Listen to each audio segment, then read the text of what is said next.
Je ne suis pas un anglophone, je ne suis même pas un francophone.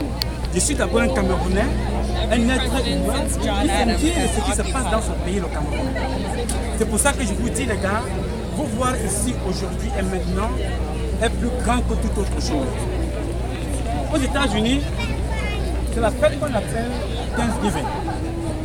Beaucoup d'entre vous ont laissé leurs femmes et enfants dans la prison. Cette dame qui est ici présentement, elle est docteur. Elle vient de la Virginie. Elle a laissé ses enfants dans une voiture pour venir signer son acte de présence ici avec nous. Pourquoi? Parce qu'elle se sent concernée. Elle pouvait rester ici tranquillement sans s'occuper de tout ce qui se passe de l'autre côté. Elle dit, je m'en fous de tout ce qui se passe là-bas. Mais elle a dit, je viens sur place vous soutenir, les gars. Nos compatriotes meurent de l'autre côté du Cameroun parce que Paul Biya les assassine. Paul Biya les tue et pour rien. La raison c'est quoi? Ils demandent leurs droits aux meilleures conditions de vie, tout simplement. Parce qu'ils veulent vivre dignement, honnêtement, proprement, de façon respectable, avoir de l'emploi et vivre dans de très bonnes conditions.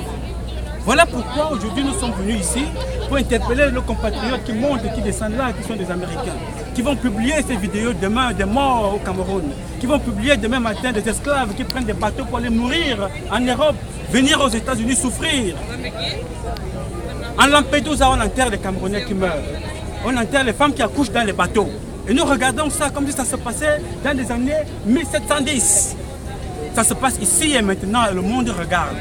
Mais nous autres, qu'est-ce qui nous intéresse? Le costume, le champagne, la fête, les perruques, les chaussures dans les boîtes de nuit. Pendant que nous sommes en train de voir nos compatriotes enterrés et mourir. C'est ces Américains que vous n'aimez pas. Vous n'aimez pas les Américains. Vous n'aimez pas les Français. Mais c'est ces Américains-là qui dénoncent aujourd'hui votre propre souffrance au Cameroun. C'est CNN qui dénonce que vous souffrez en Libye. C'est CNN qui dénonce que vous êtes en train d'être exploité, vendu. Tout le monde regarde. Les Noirs qui sont concernés, personne n'ouvre sa gueule. Personne ne bouge. Le président, on les mains dans les couilles. Nous sommes là, on observe. On attend tout de Donald Trump. Il faut que Donald Trump parle. Il faut que Barack Obama parle. Mais vous, que faites-vous? Paul Biya assassine, 35 ans au pouvoir, les gars. Je ne peux plus. J'ai des enfants. Si je suis ici maintenant, ce n'est pas pour le plaisir de venir parler devant la Maison Blanche. J'ai autre chose à faire que de rester ici. Mais je suis obligé de venir ici parce que la Maison Blanche, c'est le temple de la démocratie. C'est ce qui a d'ailleurs fait élire le président Donald Trump ici, parce qu'on respecte la voix du peuple américain. Si je viens parler ici, je viens parler au centre de la liberté d'expression. Je parle au centre de la liberté de se mouvoir. Pour venir ici, je vais vous raconter une histoire. Nous avons été escortés par 5 voitures de police. Depuis Maryland. Depuis Maryland.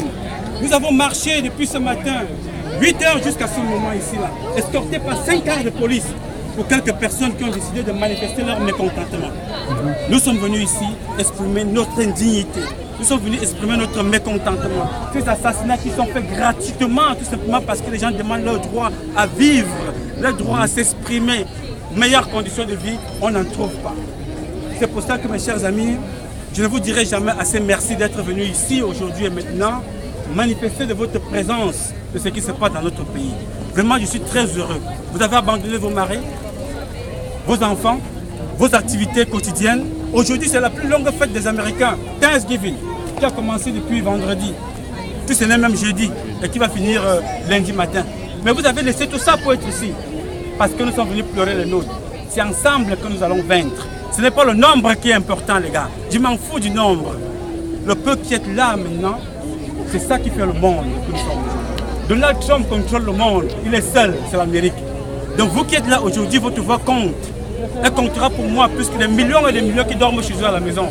Nous avons décidé de venir ici, les gars, pour exprimer à nos peuples, notre peuple anglophone, l'amour que nous avons pour lui, l'amour que nous avons pour nos sœurs qui sont assassinées, éventrées au nord-ouest du Cameroun, à Bamenda, au sud-ouest, à Boya, à Tiko, un peu partout qui sont assassinés. C'est pour ça que nous sommes ici. Je ne peux pas me taire et je ne me tairai jamais. Aussi longtemps que Dieu me donnera la parole, je viendrai toujours ici témoigner de ce qui se passe dans mon pays, le Cameroun, en Afrique en général et dans le monde s'il le faille. Mes chers amis, je ne veux pas monopoliser la parole. Je laisserai la parole à quelqu'un d'autre qui pourra aussi témoigner de ce qu'il voit, de ce qui se passe dans notre pays, le Cameroun. Mes chers frères et sœurs, ne nous fatiguons pas. Paul Biya a 35 ans de pouvoir, 85 ans d'âge. Il partira. Mais il ne peut pas partir si nous ne mettons pas la pression. Il se sent confortable dans ses crimes, de l'injustice, de l'impunité, de toutes sortes d'abus. Mais c'est avec vos voix, chacune de vos voix, que nous allons vaincre ce qui se passe. Si nous nous taisons, ça veut dire que nous confirmons ce que ce monsieur est en train de faire. Si nous croisons le bras, ça veut dire que nous sommes confortables. Ne restons pas sur le canapé de la critique chez nous. Exprimons notre mécontentement par la manifestation, par l'expression de ce qui se passe, par l'expression de ce que nous vivons de l'autre côté. C'est avec cette voix-là que nous allons porter très haut les revendications qui sont les nôtres, les revendications de nos peuples, de notre peuple.